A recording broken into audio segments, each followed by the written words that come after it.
Hola, hola, hola, buenos dias, buenos dias. I'm coming to you from what looks like cloudy Mexico, but it's actually very nice out.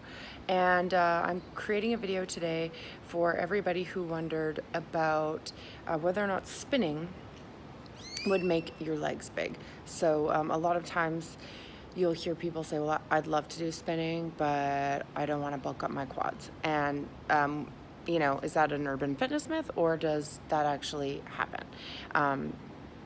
I make a lot of notes and I shuffle my vision to the side because I can talk forever without reprieve if I don't make notes. So here are my thoughts.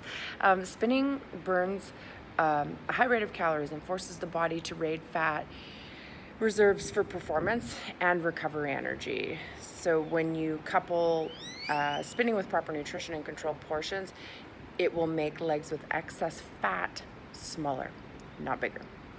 And it will make already trim legs tight and shapely. I wish I had something to put this on today. Bike riding is a low impact activity as well, and it can still help you burn calories even though you're not sprinting on a treadmill. It works the major muscles of your lower body, and just because it does that doesn't mean that they're going to get huge. Take it from me, who posted recently about being disappointed not being able to gain weight for the last few years. I've used, or as much weight as I wanted to, I've used spinning in my training, not exclusively, but a lot, in order to get to contest days, or just trim down before a photo shoot or something like that. Calorie burning benefits help slim your legs. You just need to sort of make sure that you're engaging the muscles correctly to build for endurance, which removes fat, as opposed to power moves like hill climbs. So you'd want to keep your cycling pace between about 80 and 110 revolutions per minute, which is pretty fast. It also, cycling, is not going to give you a bigger butt, which might be something you're after, but it might make it more shapely. So it's not going to be building muscle. It works your legs and your glutes, especially when you're climbing, but it's not a long enough activity for it to build muscle. There's not enough resistance there. Significant muscle, I should say.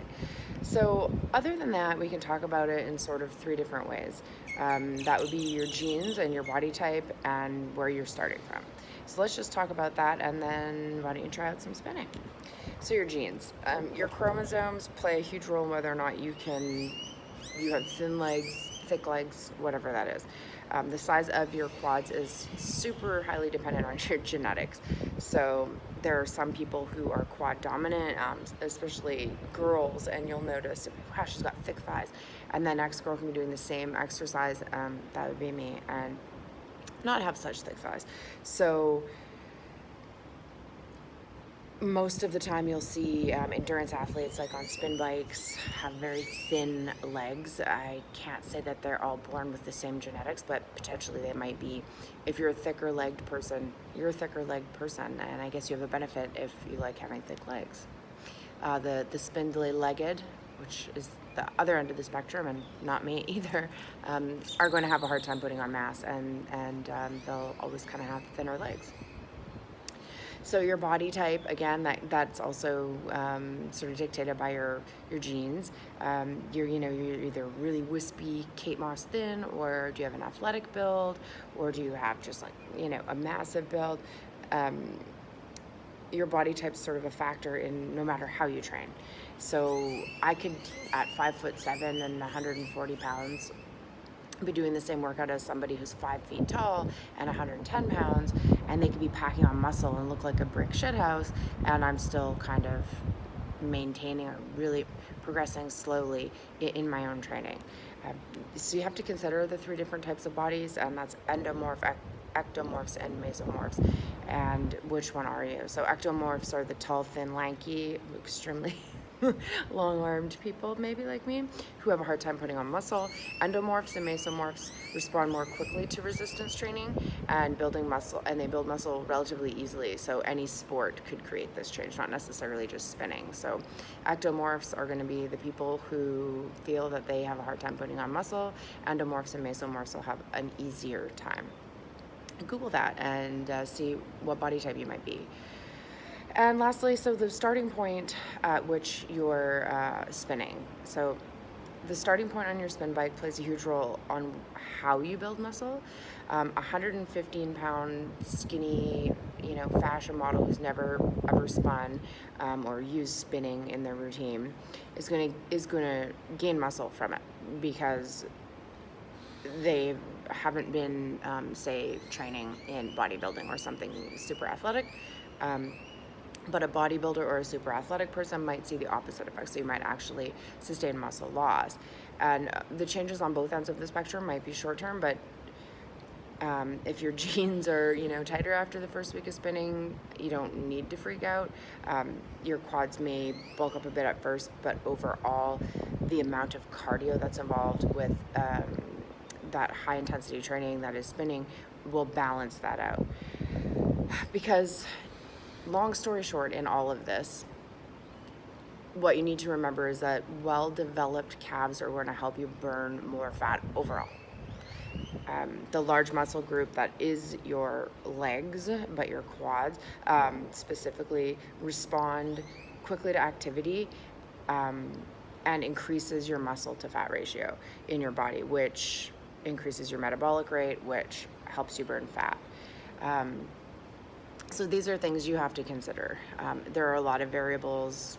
Spinning, can't just be generalized as performing one task, i.e. making you have gigantic legs. And lastly, what we can consider is maybe your diet. Cycling isn't necessarily going to make your legs bigger, but a ton of calories will. So increased activity doesn't mean that you can disregard your healthy habits. So we're not getting on a bike to, run our asses off so we can gorge. Weight gain corresponding to increased physical activity is super common because you think that you burned 650 calories in a cardio session or spinning sessions, for instance. You can eat whatever you want, and that's just plainly not the case. So you have to sort of check yourself before you wreck yourself because if you really don't know what your caloric intake is, you may be blaming weight gain or more bulk on an activity in particular when it's just the fact that you're being a glutton. And lastly, what I want to talk about is how your recovery impacts, how you deal with your recovery impacts potentially putting on weight in thigh areas from spinning. You might experience an increased appetite when you start implementing, or you should, when you start implementing more physical activity that's strenuous like spinning.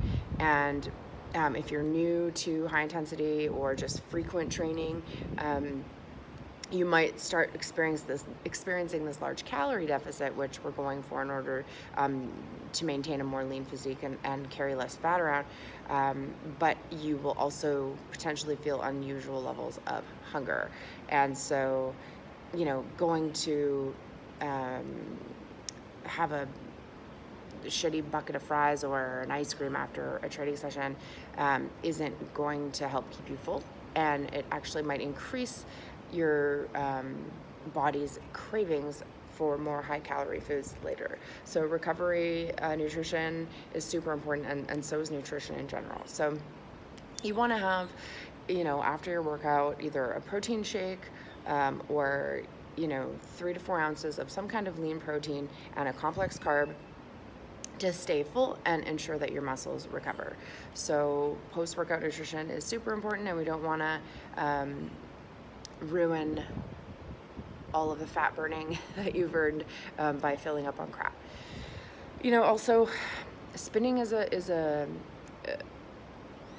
quad dominant exercise, and so like with any exercise, you need to focus on your form. And so some people, for instance, can be doing squats in such a manner that they're focusing more on their quads than their glutes. And so that's something that you really need to understand about training, is that mind-muscle connection, because it's important to be able to turn on and off muscles as you're utilizing them, depending on what your dominance is in particular. in spinning, it is a quad dominant exercise, but that's not the only exercise that's worked. So that's like, you know, comparing push-ups to only being an arm workout or something, which we know it's not.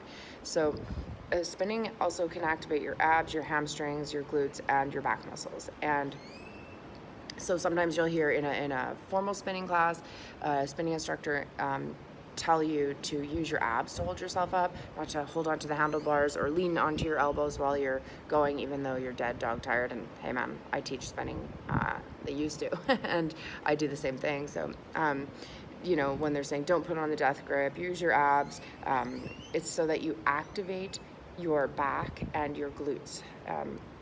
When you focus on pulling up on the pedals rather than just push, push, push, push, you're drawing on your hamstrings to do some of the work instead of all your quads. And so, you know, while improper riding is going to lead to injury, it also leads to you activating muscles that you might not want to use all the time. And so that, you know, creates sort of an unwanted muscle growth. Have a look at the bodies of a lot of the spinning instructors out there and see if you notice any gigantic quads. And if you do, maybe they're into powerlifting or something like that. So nutrition, genes, muscle activation, your form, all these things contribute to bulky quads, but spinning is not the reason why you have gigantic quads necessarily. Hope that answers your questions, and I hope you have a great day. I'm about to go eat something and then hit the gym. Take care, guys.